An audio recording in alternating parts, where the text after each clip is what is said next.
que se incrementa el número. Esto es válido tanto para los hombres en el espacio finito de un ecosistema planetario, como para las moléculas de gas en una redoma sellada. La cuestión para los seres humanos no es saber cuántos podrán sobrevivir dentro del sistema, sino qué tipo de existencia tendrán los que sobrevivirán. Bardot Kynes, primer planetólogo de Arrakis. La impresión que causa Arrakis en la mente del recién llegado suele ser la de una tierra estéril y absolutamente desolada. El extranjero piensa de inmediato que en ese lugar nada puede crecer o sobrevivir al aire libre, que es realmente una tierra yerma que nunca ha conocido la fertilidad y nunca la conocerá. Para Bardot Kynes, el planeta no era más que una expresión de la energía, una máquina que funcionaba gracias al sol. Solo necesitaba ser reestructurada de modo que respondiera a las necesidades de los seres humanos. Lo primero que le llamó la atención fueron los nómadas que habitaban el planeta, los Fremen. ¡Qué desafío! ¿Y qué herramientas podían llegar a ser? Los Fremen, una fuerza ecológica y geológica de un potencial casi ilimitado. Bardot Kynes era un hombre simple y directo en muchos sentidos. ¿Qué hacer para escapar de las restricciones Harkonnen? Sin problema, casarse con una mujer Fremen, y cuando dé a luz a su hijo, se pueden empezar con él, Liet Kynes, y con el resto de los niños a enseñar las bases de la ecología y crear así un nuevo lenguaje con símbolos que preparen la mente para manipular todo un paisaje, su clima, sus límites estacionales, y finalmente superen todos los conceptos de fuerza para alcanzar una clara conciencia de la idea de orden. Existe una armonía interior de movimiento y equilibrio en todos los planetas adaptados al hombre, decía Kynes. Uno puede ver en esta armonía un efecto dinámico estabilizador esencial a todas las formas de vida. Su función es simple: crear y mantener esquemas coordinados más y más diversificados. Es la propia vida la que aumenta la capacidad de un sistema cerrado para sustentar la vida. La vida, toda vida se halla al servicio de la propia vida. Los alimentos necesarios para la vida son creados por la vida cada vez en mayor abundancia a medida que se incrementa la diversificación de esa vida. Todo el paisaje cobra vida. Tienen lugar relaciones y relaciones dentro de esas relaciones. Así era Bardot Kynes cuando enseñaba en las clases de la caverna Siege. Pero antes de poder dar esas lecciones, tuvo que convencer a los Fremen. Para comprender cómo fue posible, hay que tener clara la increíble tenacidad y simpleza con la que afrontaba los problemas. No era ingenuo, tan solo evitaba cualquier tipo de distracción. Un tórrido atardecer en el que exploraba el territorio de Arrakis a bordo de un vehículo monoplaza fue testigo de una escena deplorable. 6 mercenarios Harkonnen, provistos de escudos y armados hasta los dientes, habían sorprendido a 3 jóvenes Fremen en la extensión que había más allá de la muralla escudo, cerca del poblado Saco del Viento. Kynes creyó que se trataba más bien de un enfrentamiento sin la menor trascendencia, hasta que se dio cuenta que los Harkonnen pretendían matar a los Fremen.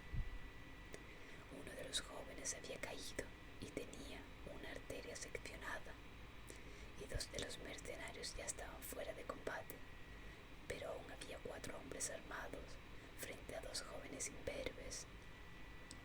Kynes no era valeroso, pero sí resuelto y precavido. Los Harkonnen estaban matando Fremen, estaban destruyendo las herramientas con las que pretendía remodelar el planeta. Activó su escudo, se lanzó a la lucha y derribó a 2 Harkonnen antes de que supieran que alguien los atacó por la espalda. esquivó la espada de otro y le seccionó la garganta con un limpio entresijou, lo que dejó al único sicario restante en manos de los jóvenes Fremen. Luego Kynes se centró en salvar al que estaba en el suelo y consiguió salvarle mientras los otros se encargaban de abatir al sexto Harkonnen. Entonces fue cuando se complicaron las cosas. Los Fremen no sabían qué hacer con Kynes. Sabían quién era, claro. Nadie llegaba a Arrakis sin que un informe completo relativo a su persona llegara a los baluartes Fremen. Lo conocían. Era un servidor imperial, pero había matado a Harkonnen. Si hubiese sido adultos, se hubieran limitado a encogerse de hombros mientras enviaban su sombra a reunirse con los 6 hombres muertos en el terreno. Pero los Fremen eran jóvenes inexpertos y solo sabían que tenían una deuda vital con aquel servidor imperial. 2 días más tarde, Kynes estaba en un siege que se abría sobre el paso del viento. Para él era una situación muy natural. Habló a los Fremen del agua, de dunas ancladas con hierba, de palmeras cargadas de dátiles, de kanats que corrían al aire libre por el desierto. Habló y habló y habló, y ni siquiera se dio cuenta del debate que tenía lugar a su alrededor. ¿Qué iban a hacer con ese loco? Ahora conoce la ubicación de un siege importante. ¿Qué iban a hacer? ¿Qué podían pensar de lo que decía ese hombre que consideraba que Arrakis era un paraíso? Solo eran palabras, y ahora sabía demasiado. Pero ha matado a Harkonnen. Y la carga de agua. ¿Desde cuándo le debemos algo al Imperio? Ha matado a Harkonnen. Cualquiera puede matar a Harkonnen. Hasta yo los he matado. Pero, ¿y eso que decía del florecimiento de Arrakis? Muy sencillo. ¿De dónde iban a sacar el agua para conseguirlo? Ha dicho que está aquí y también ha salvado a 3 de los nuestros. Ha salvado a 3 idiotas que se habían cruzado en el camino de los Harkonnen y ha visto los Kryn. Ya se sabía la decisión que iban a tomar horas antes siquiera de pronunciarla. El Tauron Siege dice a sus miembros lo que deben hacer, incluso las necesidades más brutales. Se envió a un guerrero experto con un cuchillo consagrado para realizar la tarea. 2 maestros de agua lo siguieron para recoger el agua del cuerpo. Una brutal necesidad. Es dudoso que Kynes se diera cuenta de la existencia de ese verdugo. Se encontraba hablando con un grupo de gente reunida a su alrededor a una distancia prudente. Caminaba mientras hablaba, trazaba círculos y gesticulaba. Agua al aire libre, decía Kynes. Caminar hacia el abierto sin vestir trajes. Agua para bañarse en estanques al aire libre. Portículos. El hombre del cuchillo se colocó frente a él. Apártate, dijo Kynes, que siguió hablando de trampas de viento ocultas. Rozó al hombre al pasar junto a él, y la espalda de Kynes se ofreció, inerte, al golpe ritual. Nunca se sabrá lo que pasó en ese momento por la mente del ejecutor. Quizá terminó por hacer caso a las palabras de Kynes y creyó en ellas. ¿Quién sabe? Pero todos saben lo que hizo, porque ha quedado dicho. Su nombre era Uliet, el viejo Liet. Uliet avanzó 3 pasos y cayó deliberadamente sobre su cuchillo para eliminarse a sí mismo. Suicidio. Algunos dicen que obró guiado por Shai Hulud. Sería un presagio. Desde ese momento, Kynes solo tenía que señalar y decir, id allí. Y tribus enteras de Fremen hacían caso. Morían hombres, morían mujeres y morían niños, pero lo hacían. Kynes volvió a sus tareas imperiales, a dirigir las estaciones biológicas experimentales, y los Fremen empezaron a formar parte del personal de las estaciones. Los Fremen se miraron entre ellos, se dieron cuenta de que estaban infiltrados posibilidad que nunca habían llegado a considerar. Empezaron a aparecer algunos instrumentos de las estaciones en las cavernas de los Siege, especialmente cortadores a rayos que se usaban para ampliar las depresiones subterráneas y cavar trampas de viento ocultas. El agua comenzó a recolectarse en esas depresiones y los Fremen llegaron a la conclusión de que Kynes no estaba tan loco, solo lo suficiente como para convertirlo en un santo. Pertenecía a la Umma, la hermandad de los profetas. La sombra de Uliet se elevó a los sadhus, la multitud de los jueces divinos. Kynes, el Kynes directo y obsesionado, sabía que una investigación muy organizada no podría producir nada nuevo, así que creó pequeñas unidades de experimentación con un intercambio de datos regular a fin de alcanzar rápidamente el efecto Tansley. Pero cada grupo seguía su propio camino. Así se acumularon millones de pequeños datos. Kynes se limitó a organizar algunos experimentos aislados y escasamente coordinados, a fin de que cada grupo pudiera evaluar el alcance efectivo de sus dificultades. Se extrajeron muestras de los estratos profundos por todo el Bled. Se fueron creando mapas detallados de las largas corrientes de tiempo llamadas climas. Se descubrió que en la inmensa franja delimitada entre los 70 grados de latitud norte y sur, durante miles de años, las temperaturas nunca habían salido de la franja entre los 254 y los 332 grados absolutos, y que en esta franja existían largas estaciones de germinación en las que las temperaturas medias se establecían entre los 284 y 302 grados absolutos. Un auténtico paraíso para la vida terrestre, una vez resuelto el problema del agua. ¿Y cuándo íbamos a resolverlo?, preguntaron los Fremen. ¿Cuándo veremos a Arrakis transformado en un paraíso? Kynes les respondió del mismo modo que un maestro respondía a un niño que le había preguntado cuándo eran 2 más 2. Dentro de 300 a 500 años, un pueblo inferior hubiera gritado su desesperación, pero los Fremen habían aprendido la paciencia a golpes de látigo. Les pareció un plazo más largo de lo que esperaban, pero todos estaban convencidos de que llegaría ese día bendito. Se apretaron más sus fajines y volvieron al trabajo. De alguna manera la decepción había hecho que la posibilidad de un paraíso fuera mucho más real. El problema de Arrakis no era el agua, sino la humedad. Los animales domésticos eran casi desconocidos, el ganado poco habitual. Algunos contrabandistas usaban un asno del desierto domesticado, el Kulon, pero su precio en agua era elevado, incluso si se conseguía hacer que llevase una versión modificada de destilaje. Kynes pensó en instalar plantas reductoras que sintetizaran agua del hidrógeno y oxígeno presentes en las rocas nativas, pero el coste de energía era demasiado alto. Los casquetes polares que daban a los pions una falsa impresión de seguridad sobre su riqueza en agua contenían demasiada poca para su proyecto, y Kynes ya sospechaba dónde se encontraba de verdad el agua.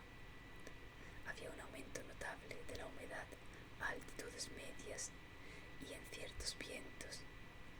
También un indicio de fundamental importancia la composición del aire: un 23% de oxígeno, un 75,4% de nitrógeno y un 0,023% de dióxido de carbono, y el resto estaba formado por trazas de otros gases.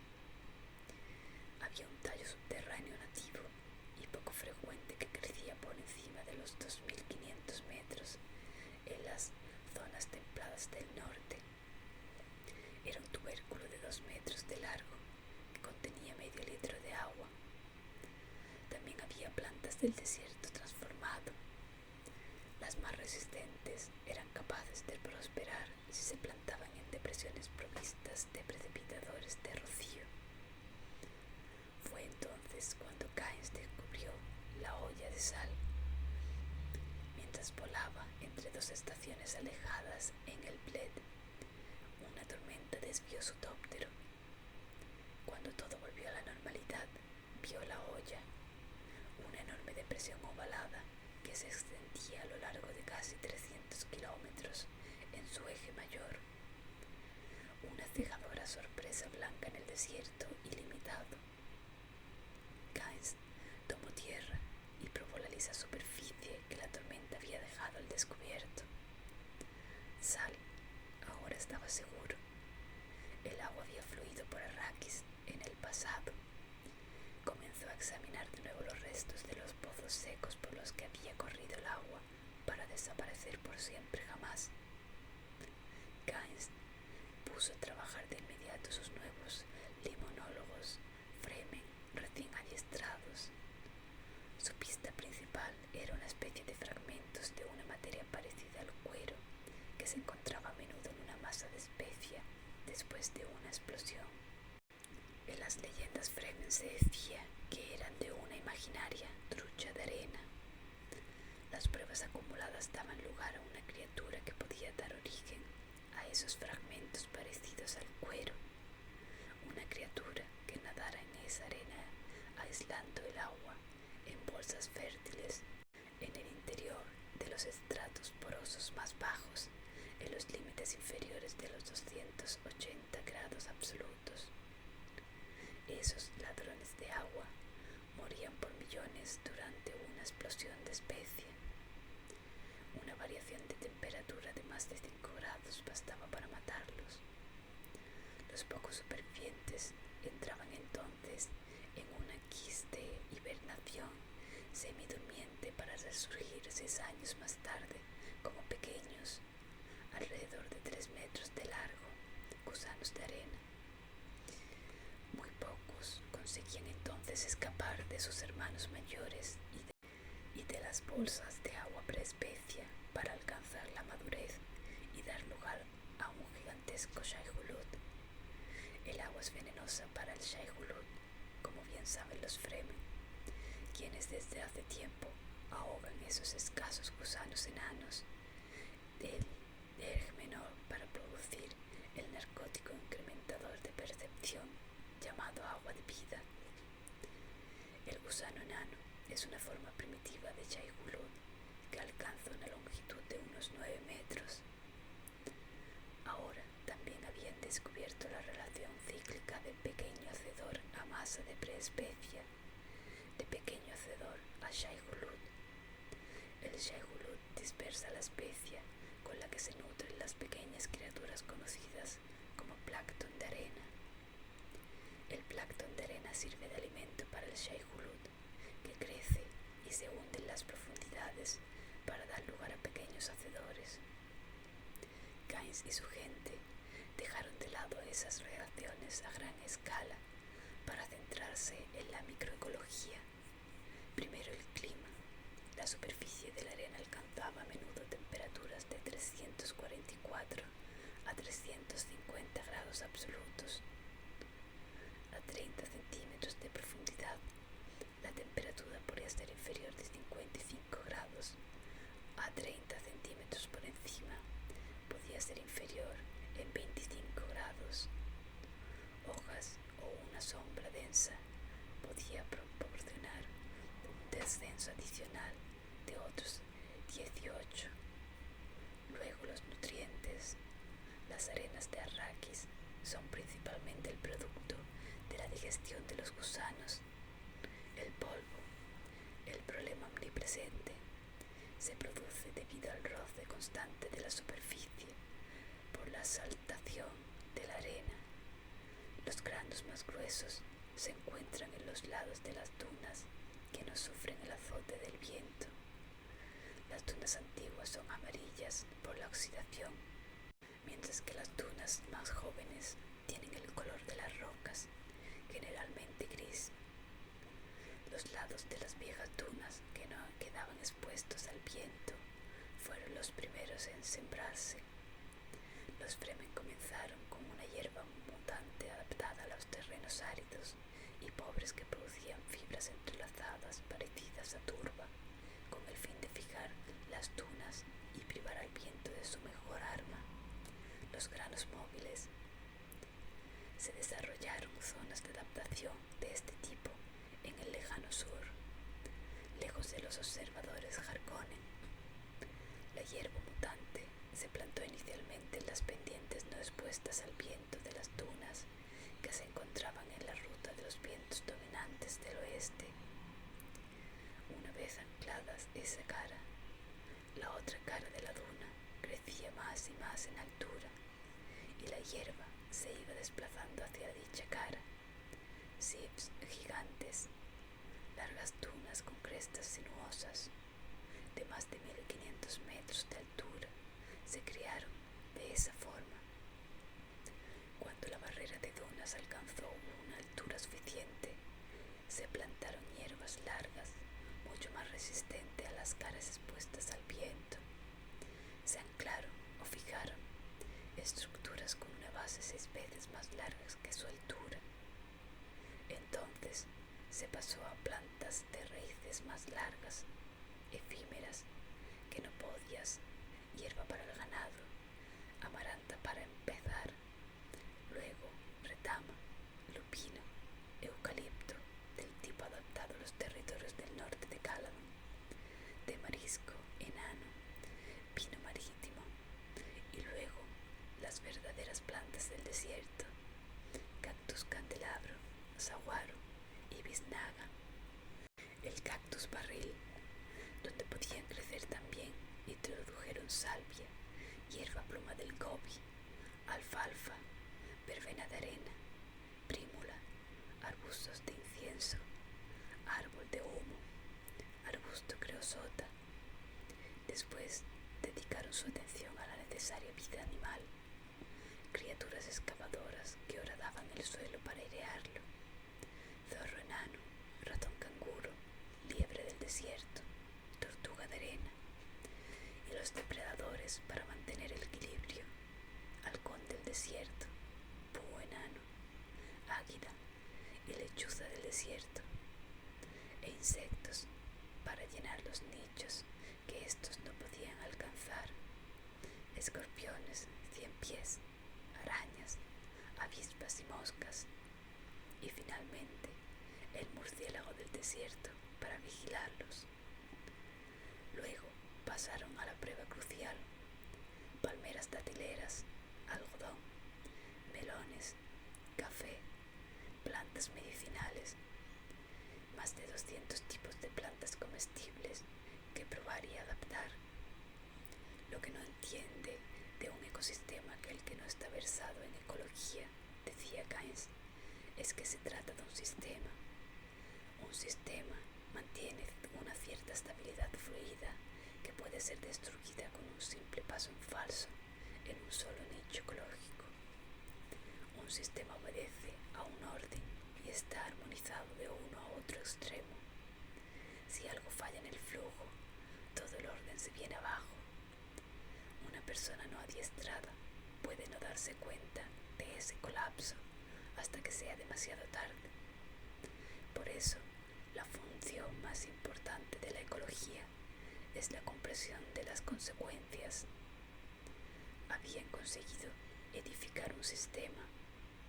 Keynes y su gente esperaron y esperaron. Los Fremen comprendían ahora por qué había previsto 500 años de paciencia. Llegó un primer informe de los palmerales. En la frontera del desierto con las plantaciones, el plancton de arena empezó a dar señales de envenenamiento a causa de la interacción con las nuevas formas de vida. La razón: incompatibilidad proteica. En el lugar había empezado a formarse agua envenenada que la vida de Arrakis no iba a aceptar. Las plantaciones estaban rodeadas por una zona desolada, un lugar en el que ni siquiera se aventuraban los Shai-Hulud. Keynes visitó personalmente los palmerales, un viaje de 20 martilladores en un palanquín reverenda madre, porque no era un caballero de la arena. Inspeccionó la zona desolada, cuyo odor ascendía al cielo, y volvió como una prima, un regalo de Arrakis. La adicción del sulfuro y fijación de nitrógeno convirtió la zona desolada en un terreno rico para la vida terraformada. Las plantaciones podrían extenderse a voluntad. ¿Disminuirá eso la espera?, preguntaron los Fremen. Kynes volvió a sus fórmulas planetarias. Los resultados de los programas de trampas de viento ya eran bastante seguros. Habían concedido márgenes de tiempo generosos, a sabiendas de que era imposible delimitar con exactitud los problemas ecológicos. Debía reservarse una cierta cantidad de plantas para el anclaje de dunas, otra para la alimentación de hombres y animales, otra para capturar la humedad en los sistemas de raíces y encaminar el agua a las regiones secas de los alrededores. En esa época, las zonas frías del Bled ya se habían delimitado y cartografiado.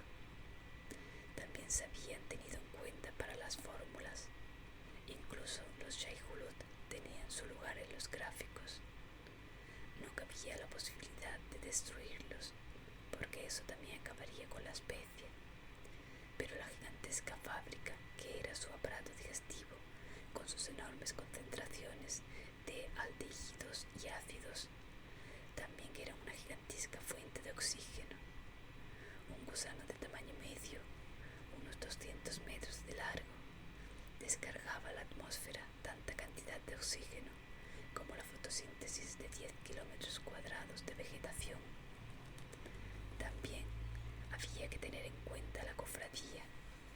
La tasa de especia que se entregaba a la cofradía para que ningún satélite meteorológico o cualquier otro tipo de aparato de observación se reinstalara en el cielo de Arrakis había alcanzado enormes proporciones. Tampoco se podía ignorar a los Fremen, especialmente los Fremen, con sus trampas de viento y sus territorios irregulares organizados alrededor de sus abastecimientos de agua.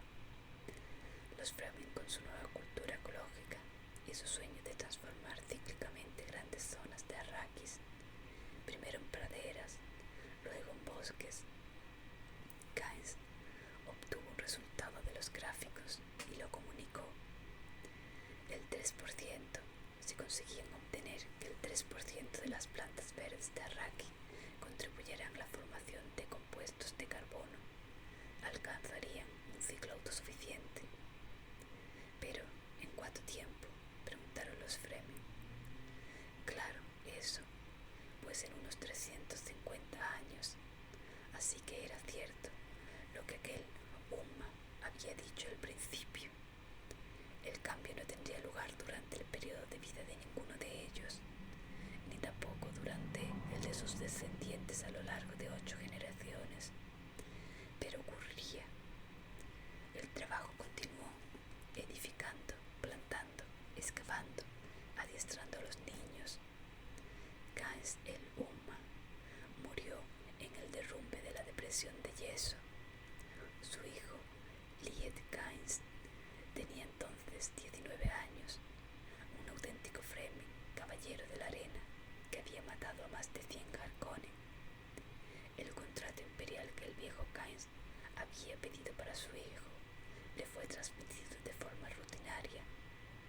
La rígida estructura social de las Faufreluches tuvo mucho que ver en que su hijo hubiese sido adiestrado para continuar la obra de su padre. El camino ya estaba trazado y los ecólogos Fremen solo tenían que seguirlo. Liet Kynes solo tenía que limitarse a observarlos y no perder de vista a los Harkonnen hasta el día en que el planeta se vio aquejado por un héroe.